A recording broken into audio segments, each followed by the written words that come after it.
প্রত্যেক দিনের মতনই আজকে আমি আবার চলে গিয়েছিলাম আমার কাজে, মানে টিউশন পড়াতে, যেটা আমি বিয়ের আগেও পড়াতাম, এখনও পড়াচ্ছি। আমার মতন যারা টিউশন পড়াও তারা জানো যে তারা বাচ্চাদের কতটা যত্ন সহকারে পড়াও, কিন্তু অনেক বাচ্চার মা সেটা ভাবে না, ভাবে তার ছেলে মেয়েদের কিছু পড়ায় না।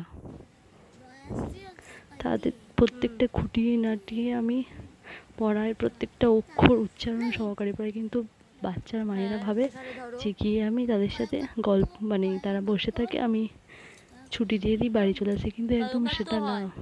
সবার বুদ্ধি সমান হয় না, কেউ ভালো পড়াশোনা করে, কেউ মাঝারি, কেউ একদম লো, মানে খুব একটা পারে না, কিন্তু তাদেরকেও তো পড়াতে হবে। কিন্তু সেটা সব বাবা মা ভাবে না, তারা ভাবে সবার মতন তার বাচ্চারাও ভালো পড়বে। সবার বুদ্ধি সমান না, এটা কেউ মানতে চায় না। যাই হোক, আমার বাচ্চারা যথেষ্ট ভালো, দু একদিন ছাড়া তো তারাও বড় হলে আরও ভালো পড়বে।